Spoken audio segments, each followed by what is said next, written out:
Hello, Internet. Welcome to Game Theory, 7 million theorists strong.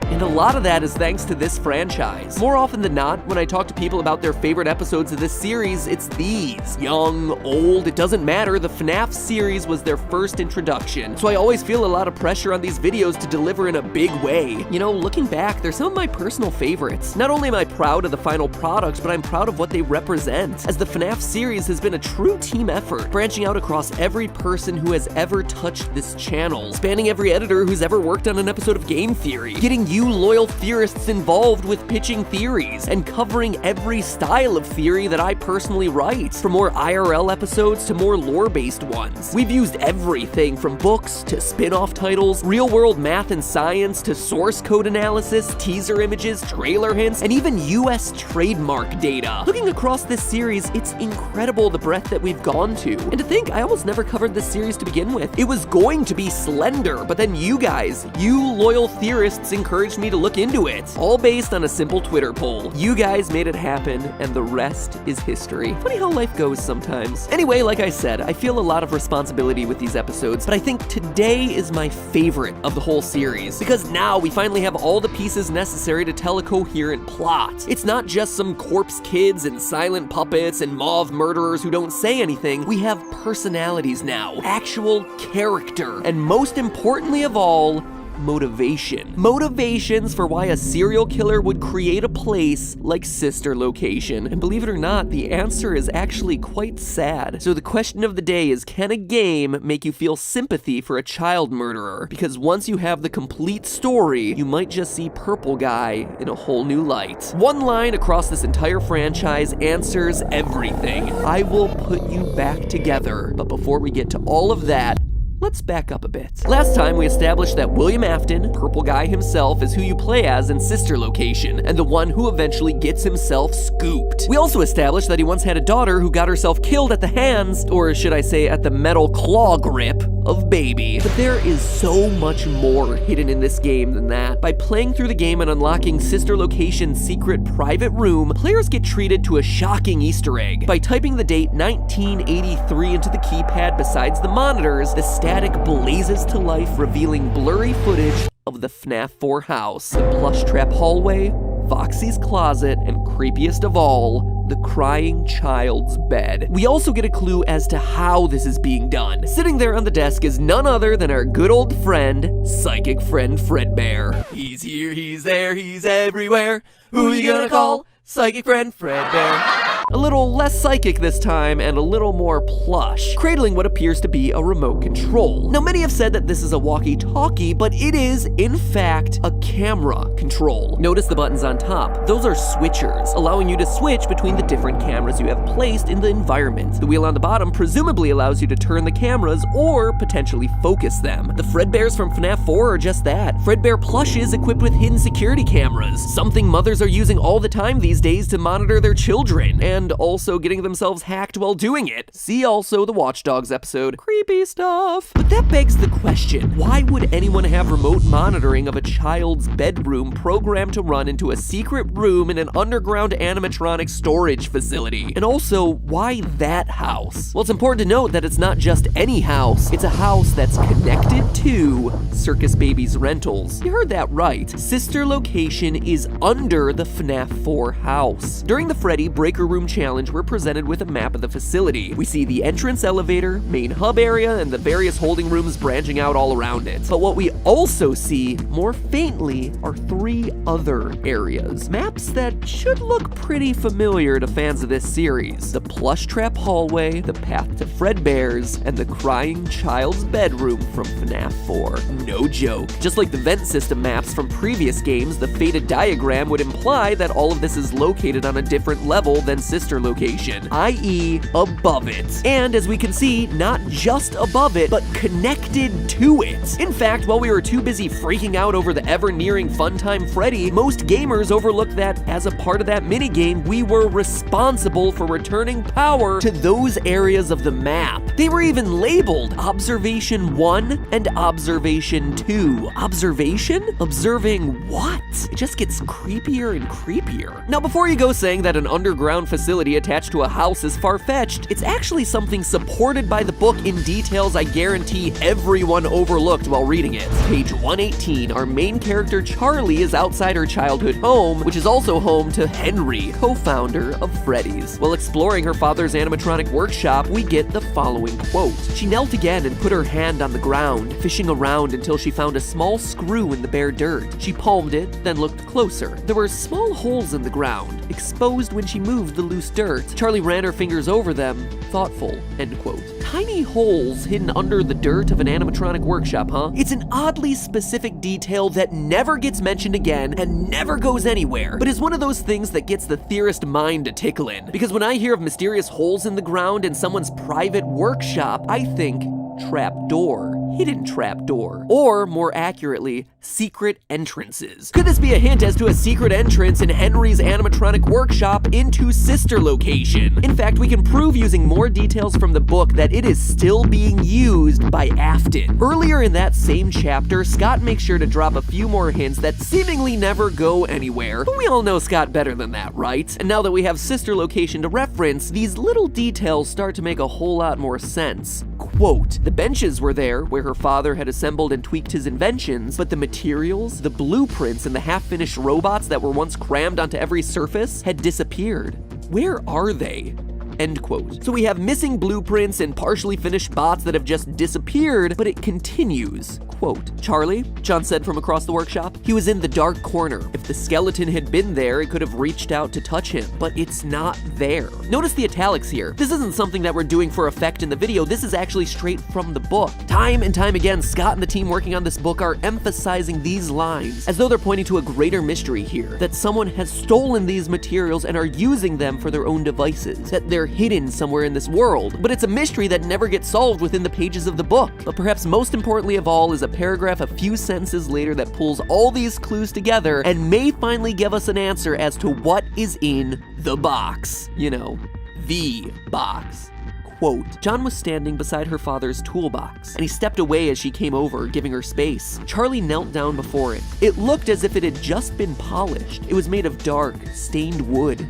Glossy. All the tools were polished and clean. They looked as though they had just been used that morning, wiped down and put away meticulously, like someone still cared for them. End quote. Stolen blueprints, missing robots, pristine tools despite supposedly going unused for 10 years, hints at a trap door and William Afton lingering around the town in disguise. Quite simply, the pieces here add up. But again, that's hints that we can glean from the book. The bigger question here is why would Afton be spying on the FNAF 4 house in the games? Well, because it's his. As we established last episode, you play as Purple Guy, and each night you go back to your retro-themed house. At first, these cutscenes seem like they should just be absurd breaks from the spoopy action of the main game. Clara, the baby isn't mine! But look closer and you notice the details of the room, in particular, a very ugly lamp. A very ugly, very familiar lamp. One that we saw in, you guessed it, FNAF 4. In other words, this is Afton's house, and from his underground private room, he's observing his kids. Crying child, the older brother, and the girl who eventually becomes baby. As I suspected in my prediction video for this game, this truly is a sister location. A sister's location. And from there, all the parts start to fit together. So let's retell this story from the beginning now that we have all the pieces. Remember what will happen if he catches you. It's a line we hear repeated over and over again throughout FNAF 4, and now we know why. Crying Child has seen Golden Bonnie abduct children multiple times in the past. This moment in the back room that we all debated about whether or not it was a murder is in fact a child kidnapping. Silver Eyes proves it as it shows that Purple Guy kills by trapping the kids in spring-lock suits. Quote, Carlton was wedged inside the heavy, barrel-shaped torso of a mascot costume, the headless top half of some kind of animal. His arms were trapped inside the torso section, pinned to his sides in an unnatural position. He could feel pieces of metal that pressed against his back and poked him. Dave said to Carlton, if you trigger those spring locks, two things will happen. First, all the locks will snap right into you, making deep cuts all over your body. And a split second later, all the animatronic parts they've been holding back will instantly be driven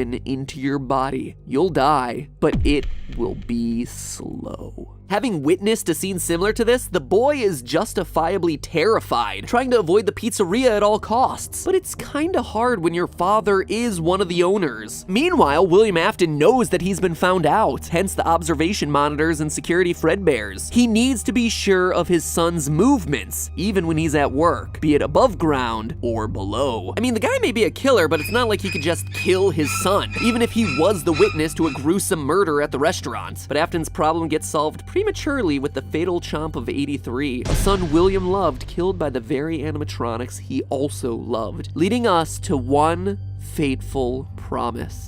I will put you back together. We've analyzed this line a lot in past theories because it's not only the final lines of FNAF 4 and FNAF World, thereby making it super important to this franchise, but because it's also presented to us in a different color than Fredbear's yellow. Someone else is talking here. And now we can finally pinpoint who said it, and more importantly, why. It was Afton. I will put you back together. A promise to fix his son, a broken son, in the only way that he knows how, animatronics.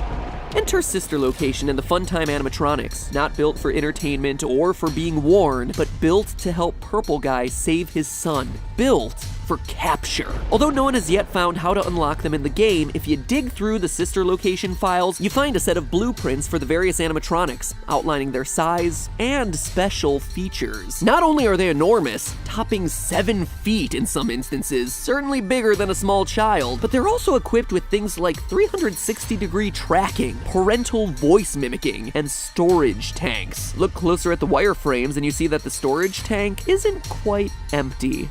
Yeah, that's a child in there, curled up, hidden in Fredbear's stomach, captured alive, ready to be experimented on. Because Purple Guy is no longer killing to satisfy himself, he's doing it to recover his son, to figure out the secret of fusing souls into animatronics. You heard me, Afton wants to unlock the mystery of giving gifts, giving life. And if that seems like a stretch, just look at the number of sentient, independent, and fully aware robots in Sister Location. You not only have the core set, but there's also the baby babies and the mini Renas. Tens of sentient animatronics moving against their programming. And unlike past games where we received explanations like anti-criminal systems, dying guys in murder suits, or the products of a nightmare, here they just kinda exist. Why? Well, Baby tells us over and over in the trailer for Sister Location. Don't hold it against us. Don't hold it against us. Don't hold it against us. You don't know what we've been through. Before the game's release, we had no idea, but now we do know what they've been through. Experiments and controlled shocks. Dozens, and I mean dozens of children captured as the Funtime animatronics executed on the programming that told them to collect. Also that Afton could learn the secret to reawakening lost souls. As we see in Silver Eyes, he knows it's possible as he's not shocked at all when the animatronics come to life at night. Quote, "They're home with me." Dave's voice was coarse, and the large mascot head slid forward and tilted as he spoke. Their happiest day. All they know is that you're here, trying to take away their happiest day. You are intruders, end quote. And as evidenced by the animatronics crawling throughout Sister Location, he succeeds in his goal. But in doing so, he pays the ultimate price, losing the second of his children, his daughter, when she ignores his warnings to stay away from the robots. A daughter whose soul goes on to possess Baby, as evidenced by the eye color shift from blue in the minigame to green in all the other times that we ever get to see Baby. Now flash forward to the beginning of Sister Location, a place where, as we're told in the trailer, memories sleep, anger is restless, and secrets don't keep. The children's spirits are mad and eager to get out, but how does a ragtag group of sentient robots escape? Even if they made it to the surface, giant endoskeletons roaming around would be like the coming of Terminator 2, and humans don't take kindly to that sort of thing. And so they've been forced to concoct a sneakier plan to escape. They put together their individual abilities Afton programmed into them, like Freddy's voice mimic and Bellora's misdirection tactics, to create a new entity, the collective consciousness known as Ennard, a tangle of wires and eyeballs that serves as their final hope. And we know it's all the animatronics together because it refers to itself as we. There is nowhere to go when we look like this. As the teaser said, there was a part of him in every body, after all. Throughout the 5 nights, Ennard uses those various skills and pretends in order to gain our trust, using the voice mimic to sound like Baby and be sympathetic, adopting the voice of the little green-eyed girl to make us compelled to move forward and save her. But it's all a trick, and by night 5, they've cleared out all the evidence, killing the other technicians so that no one can speak of the haunted animatronics. But note that those guys haven't been scooped. They've saved that honor specifically for you, the purple guy. The reason they're stuck there in the first place. Using Baby's voice, they push you into the scooping room, remove your skeleton, and inhabit your body. And as we see in the final scene, their escape is successful. The purple guy, the serial killer father trying to put his son back together, is killed by the exact monsters he first created. But not in an unhappy way. He achieved what he wanted, being reunited with his children. Page 411 of Silver Eyes. Quote, "The voice of the rabbit was smooth and rich, almost musical. Dave cocked his head to the side so that only one of his bulbous eyes could peer through the sockets. We both wanted to love," he said in those melodious tones. "Your father loved, and now I have loved." End quote. But hey, that's just a theory. A game theory! Thanks for watching. Welcome back to the Super Amazing End Card Tournament! Where last time I asked you whether you thought Sister Location was scary good or frighteningly bad. Survey said 97,000 votes for Sister Location and 30,000 against. So it looks like y'all felt that Scott got his groove back with this one. The follow-up question for today, which animatronic is your favorite? Maybe it's the scariest, maybe it's the one you most identify with, maybe it's the one you're most excited about yiffing. Hey, no judgment here. You yell and sniff all you want. Whatever your reasoning, just click on one. At this point, there's like 1,000, so let's just narrow it down to the essentials and you can include all versions of that character. So here we go. Your options are Freddy, Bonnie, Chica, Foxy/Mangle, Golden Freddy/Fredbear, Springtrap, and Baby. Apologies to all you Balloon Boy and Ballora fans out there. Seriously though, are you out there? Seems like those two in particular just don't fit in anywhere. Anyway, click on one of the options to cast your vote, and once you're done, you have 2 options. Number 1, go and check out the FNAF playlist on the channel. Binge watch that sucker, because honestly, it's a lot of fun to look back at those old theories and see just how far we've all evolved in our thinking about this game. Each episode is like a little time capsule, and you're like, oh yeah, I remember when there was only 4 animatronics and everyone was like, whoa, Golden Freddy is blowing my mind right now. Or option 2, if you're looking for a break from FNAF, might I recommend to you Salad Fingers over on the Film Theory channel. Seriously, if you like FNAF, then you will love my Salad Finger theories. It's creepy, it's mysterious, and it is ripe for theorizing. And it's brand new with part 2 of that theory coming out today, assuming you're one of the people watching this theory the day it comes out. In fact, you know what? Here's a link to go directly there. It's perfect viewing for Halloween weekend. Now, if you excuse me, I've got some Metroid and Mario theories in the works that have been on the back burner because of FNAF. So get ready for those. Enough jump scares for one Halloween. It is time we move on to some new theories. See ya next week.